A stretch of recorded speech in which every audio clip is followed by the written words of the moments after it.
Hi, I'm Dara, and welcome to Magenta Otter Travels. In today's video, I'll share my visit to the Durham Cathedral. Well, actually 2 visits. More about that in a minute. Stay tuned for a tour of this extremely special cathedral, lots of history, gorgeous architecture, and sprinkled throughout, more breathtaking drone photography shot by my favorite drone pilot, my hubby Ian. We left Newcastle upon Tyne this morning and headed south to the city of Durham to check out the cathedral, one of the finest and most historic in all of the country. Well, there's never a dull moment in the life of a travel vlogger, especially one who does not check in advance to make sure that the cathedral is open when she wants to film inside it. First time I went to Bamburgh Castle to tour it, they were filming inside Indiana Jones with Harrison Ford.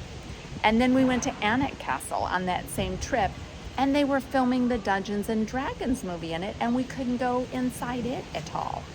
And now here I am at the beautiful Durham Cathedral. They're filming inside. The cathedral is closed. And so I decided, I'll just walk across the square and I'll have a tour of the castle. It's closed today too. Like seriously, y'all. Feeling very unwelcome. But we'll see if I can come back tomorrow and film the inside of this amazing cathedral. I was here over 15 years ago and I know how beautiful it is and I really want to get back in. But for now, I'm just gonna have to show you this hideous door knocker. This is the sanctuary knocker, and it is on the north door of the cathedral because in the Middle Ages, people who had committed a terrible sin would come and touch the knocker, and then they would be granted sanctuary for 37 days. Well, after this morning not quite going to plan, and Ian having a little drone crash, don't ask, but our wee drone is covered in mud. We are now headed to the Beamish Museum, and I know it's open, and we have a couple friends who work there and are going to talk to us about the Beamish, and we've heard such wonderful things about this museum, this living museum. We can't wait to go check it out. We are excited to be back in Durham today to see Durham Cathedral. On a personal note, we came here last with our young children, and our sons were not as excited about the cathedral as we were, so that's when we decided to stop taking young children to cathedrals. Durham has one of Britain's great cathedrals. Come along with us today as we share a short video of its fascinating history, unique architecture, and stunning beauty. More than 900 years old, this magnificent structure took more than 40 years to build with the help of hundreds of stonemasons and allegedly 300,000 stones, large, heavy stones made from local sandstone. The structure is 66 meters high and 143 meters long. It is an imposing and prominent gem standing majestically on the peninsula in the city of Durham, overlooking the River Wear.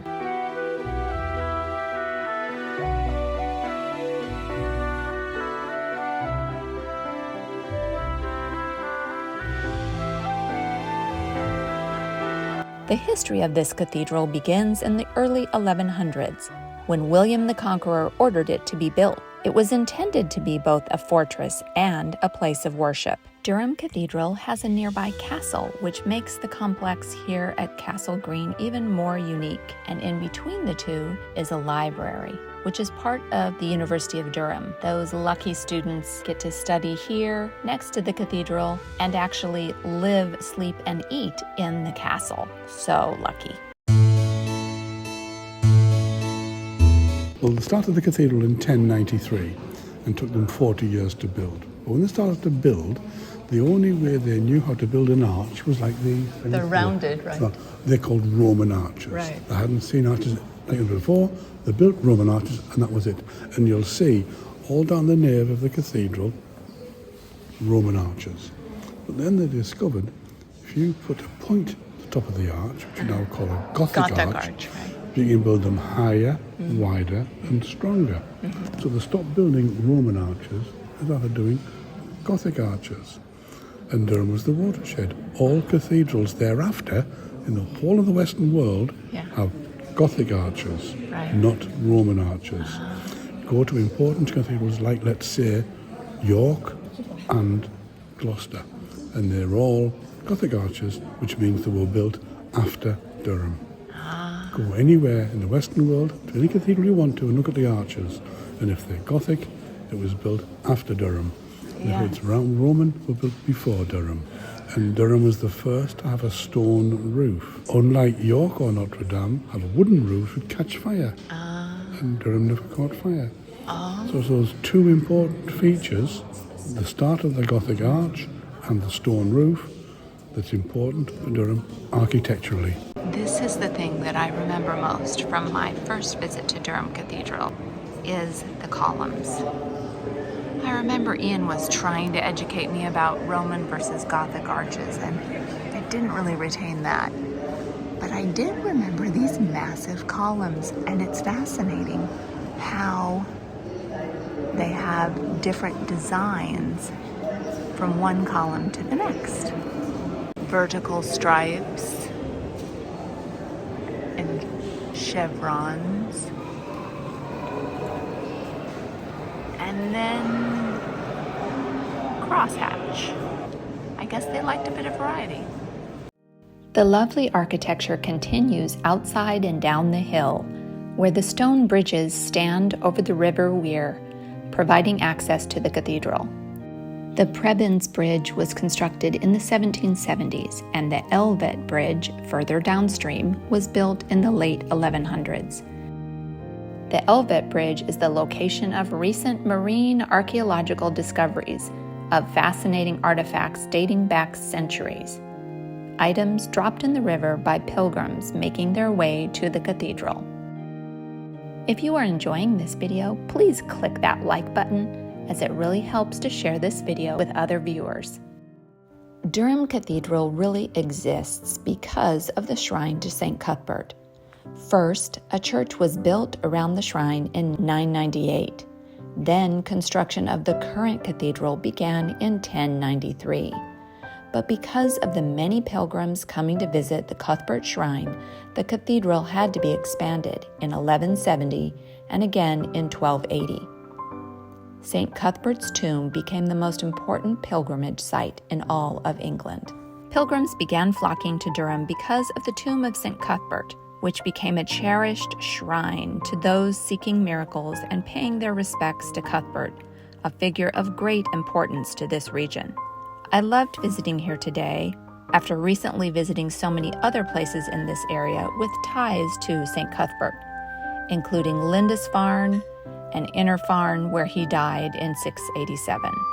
He was initially buried on Lindisfarne, but after Viking invaders made that location unsafe, the monks traveled around with his remains, trying to protect them.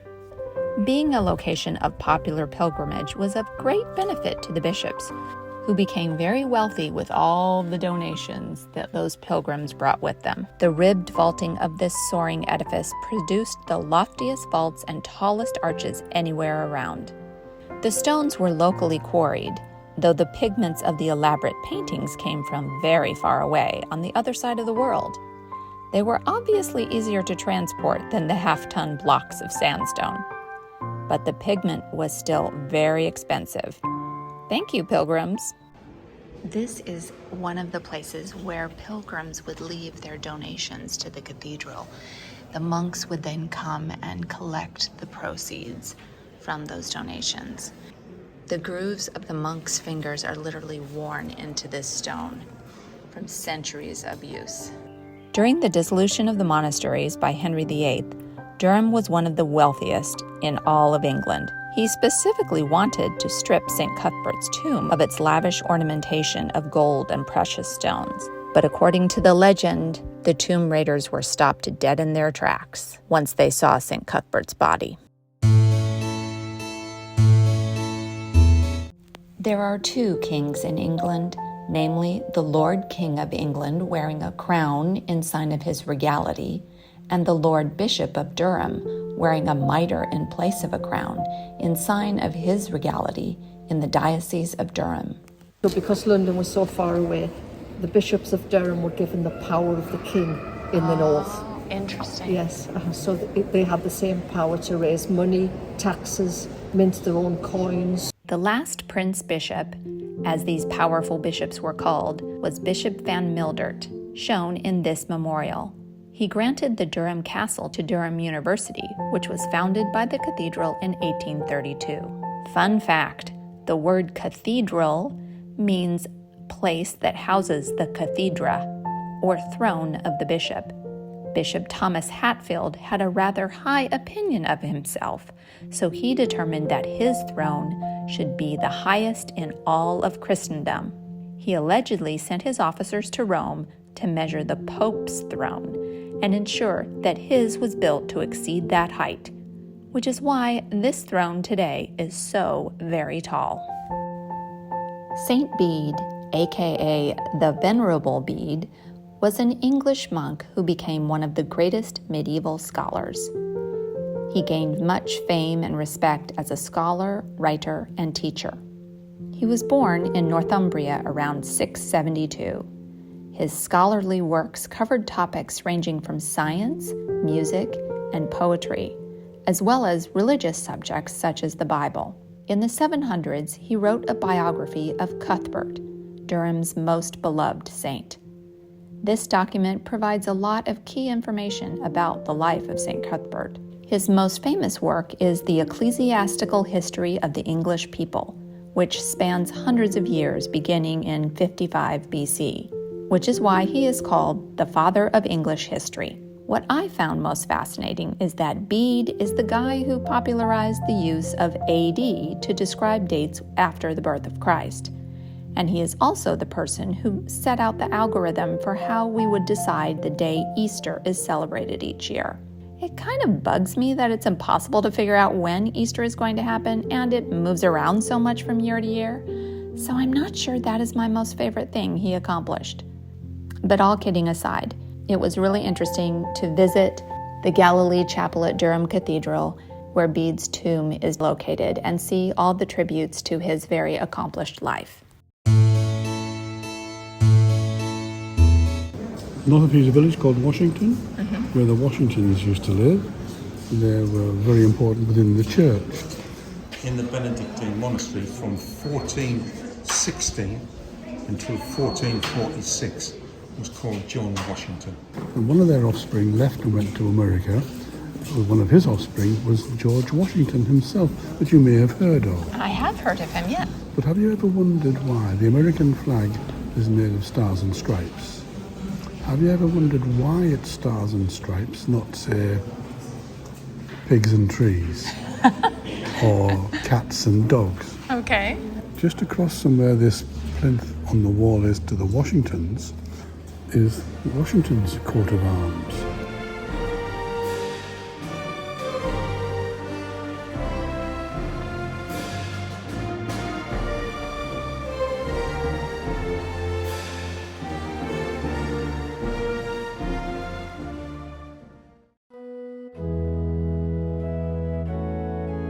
I do believe this is the most elaborate and tallest baptismal font cover I have ever seen. Here is the high altar with the lovely rose window behind it.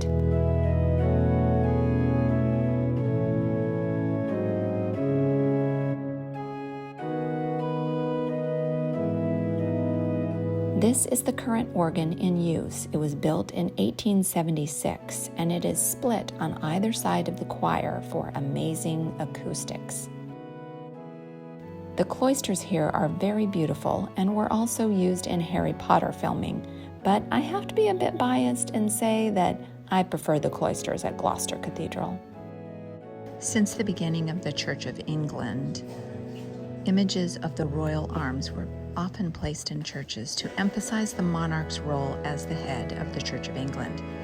This carved stone shows the royal arms of Elizabeth I, who reigned from 1558 to 1603. It was originally set above the north door of the cathedral. Though it's now very worn, this shield displays the 3 lions of England and the fleur-de-lis of France, as Elizabeth claimed the title Queen of France. This is a tomb from 1662, and like the ones I saw in Newcastle, the top of it is very three-dimensional, which I'm not used to seeing.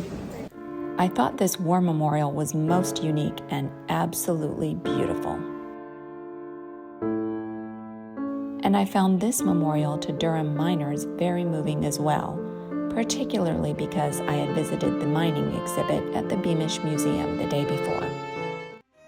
I hope you enjoyed our visit to this beautiful and important cathedral in the fabulous city of Durham.